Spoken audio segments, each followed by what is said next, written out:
Bienvenidos a otro episodio y en este episodio les vamos a compartir dos temas. Yo les voy a compartir el tema de la niña del Panteón de Belén de Guadalajara, México. ¿Y el tuyo, Jessy? El mío trata sobre el accidente y los fantasmas del vuelo 401. Es un tema que tiene que ver mucho con estas fechas de fin de año.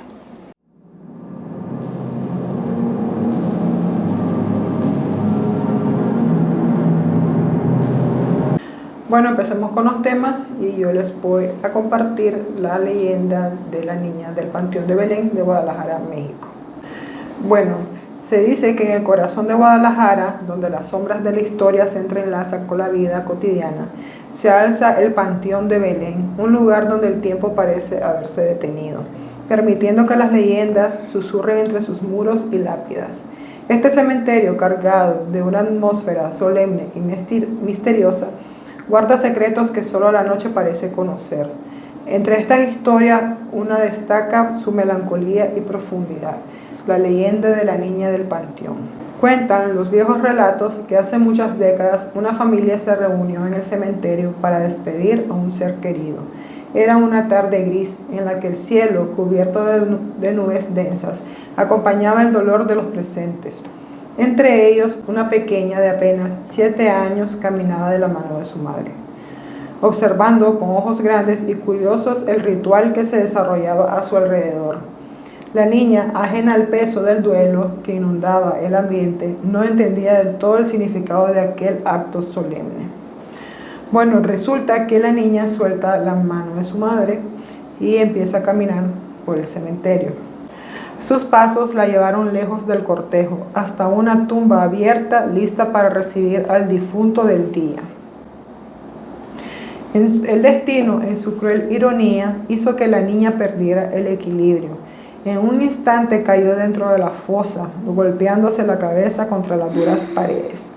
La muerte la alcanzó rápida y silenciosa. Lo más trágico de la situación fue que nadie notó su ausencia. La ceremonia continuó y el ataúd fue descendido sobre ella, sellando la tumba y el destino de la niña en un solo acto. Pasaron los días, luego meses, finalmente los años. La familia nunca se enteró qué fue lo que le había ocurrido a la niña. Se convencieron de que había desaparecido y la búsqueda pues cesó, ¿verdad? Ellos se quedaron con esa idea, ya no hicieron nada más y bueno, eso pasó. Los visitantes del cementerio comenzaron a relatar encuentros inquietantes. Hombres y mujeres que visitaban a sus difuntos afirmaban haber visto a una niña de mirada triste y cabello oscuro, deambulando entre las tumbas. Algunos decían que los miraba fijamente con ojos llenos de una melancolía profunda que no correspondía a su tierna edad. Otros aseguraban haber escuchado su risa en medio de la noche, una risa suave pero cargada de algo que no podía definirse como felicidad plena. Con el paso del tiempo, la historia de la niña cobró forma en el imaginario colectivo. Los más valientes dejaban juguetes en el lugar donde aseguraban haberla visto. Muñecas, carritos y dulces comenzaron a aparecer sobre las tumbas cercanas en un intento por apaciguar el espíritu de la pequeña. Y algo curioso ocurría. Quienes dejaban estas ofrendas decían sentir una presencia ligera, como una brisa suave que acariciaba sus rostros, y algunos incluso aseguraban haber escuchado una risa alegre, como un eco de gratitud del más allá. Sin embargo, habían quienes temían a la niña. Se decía que si ella te miraba fijamente y te pedía jugar, debías negarte con suavidad, pues aceptar su invitación podría significar quedar atrapado en un juego eterno, uno del que nunca regresarías. Por ello, muchos evitaban el panteón al caer la noche, temerosos de encontrarse con la pequeña y sus intenciones desconocidas.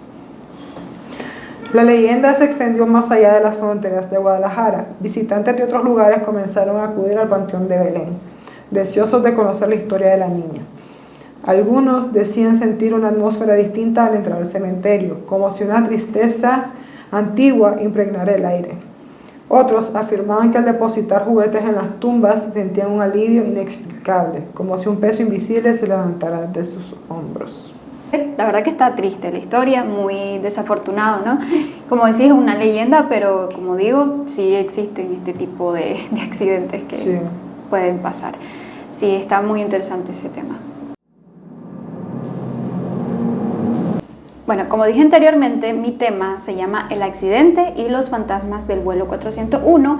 Esta historia yo la había escuchado hace un tiempo en un podcast y la verdad que se me hizo muy interesante, también que tiene que ver con estas fechas y tristemente involucra una tragedia muy, muy grande. Y dice que este evento ocurrió el 29 de diciembre de 1972 en el vuelo 401 de Eastern Airlines. El modelo del avión era Lockheed L-101 TriStar, uno de los más modernos de la época. El vuelo partió del aeropuerto John F. Kennedy, Nueva York, con destino al aeropuerto internacional de Miami con 176 personas a bordo. Dice que la tragedia ocurrió mientras el avión estaba a punto de aterrizar a Miami. La tripulación detectó que la luz del tren de aterrizaje delantero no estaba encendida, lo que significaba que no sabían si la rueda había bajado correctamente, entonces no podían aterrizar. Se activó el piloto automático para mantener el avión en altitud mientras revisaban el problema, pero ocurrió un error fatal. Todos se concentraron en la luz del tren de aterrizaje, nadie notó que el piloto automático se desconectó accidentalmente. El avión empezó a descender muy lento sin que nadie lo notara. Cuando se dieron cuenta ya estaban demasiado bajos. Entonces a las 11:42 p.m. el avión se estrelló en los Everglades de Florida, un pantano enorme y oscuro. Este caso se volvió legendario por la gran cantidad de reportes paranormales hechos por pilotos, sobrecargos e ingenieros de Eastern Airlines, gente profesional y seria, que más por eso los tomaron en cuenta porque pues no era cualquiera el que lo estaba diciendo. Después del accidente, la aerolínea decidió reutilizar piezas del avión accidentado. Vamos a poner imágenes del tipo de avión que era. Y bueno, y pusieron estas piezas en otros aviones de la flota, especialmente otros modelos L-1011. Aquí comienza lo extraño. En varios de esos aviones con piezas recicladas, miembros de la tripulación empezaron a ver a dos fantasmas en específico. Dice que estas historias fueron reportadas directamente por empleados de la aerolínea, no por pasajeros, lo que Dios más credibilidad, ¿no? Lo que estaba diciendo. Y el primer fantasma es el capitán Love.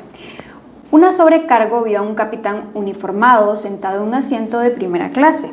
Pensó que era un piloto de la compañía, pero el hombre no respondió cuando ella le preguntó. Cuando fue a buscar al capitán del vuelo para preguntarle quién era el pasajero, había desaparecido. Más tarde, la mujer identificó al hombre como Robert Love, el capitán del vuelo 401. Bueno, el segundo fantasma dice que es el ingeniero del vuelo 401 y normalmente lo que hace es advertir de fallas en los aviones, en los vuelos. En otro vuelo, el ingeniero del vuelo vio reflejado en el vidrio de los instrumentos. La aparición le habló y le dijo: no te preocupes por la falla, ya lo revisé. El ingeniero humano quedó en shock. Cuando revisaron los registros, sí había una falla oculta que nadie había detectado. Técnicamente lo salvó. Sí. Y el otro es el cocinero del avión. En la cocina de uno de los aviones reparados, un empleado vio a un hombre que creía que era un técnico infiltrado. Cuando lo fue a reportar, los compañeros vieron que el rostro era pues, de un intruso, no era de la tripulación, y desapareció en ese mismo instante. Y la última aparición, que es igual del capitán Love, aparece en la cabina de los aviones. Dice: en un vuelo, el capitán del avión se preparaba para despegar cuando vio a alguien en el asiento del ingeniero de vuelo, me imagino que es el copiloto, no estoy segura. Era el capitán Love quien le dijo: no te preocupes, ustedes tendrán un buen vuelo. Luego desapareció frente a todos. Los reportes se hicieron tan frecuentes que la aerolínea prohibió a los empleados hablar del tema, porque pues les daba mala reputación, y amenazaron con sanciones a quienes mencionaran que habían visto un fantasma en esos vuelos. Eventualmente retiraron todas las piezas reutilizadas del vuelo 401. Curiosamente, después de eso, las apariciones se detuvieron por completo. es uno de los casos paranormales donde los testigos eran profesionales altamente entrenados, las apariciones eran idénticas en diferentes vuelos, las visiones se detuvieron cuando pues, estas partes fueron retiradas y hubo registros internos de la aerolínea que nunca se hicieron públicos. Hasta la fecha es considerado uno de los casos de fantasmas más creíbles del mundo. Pues como te vuelvo a repetir, pues se trata de personas serias que no van a andar diciendo, ah, sí, miré un fantasma porque sí.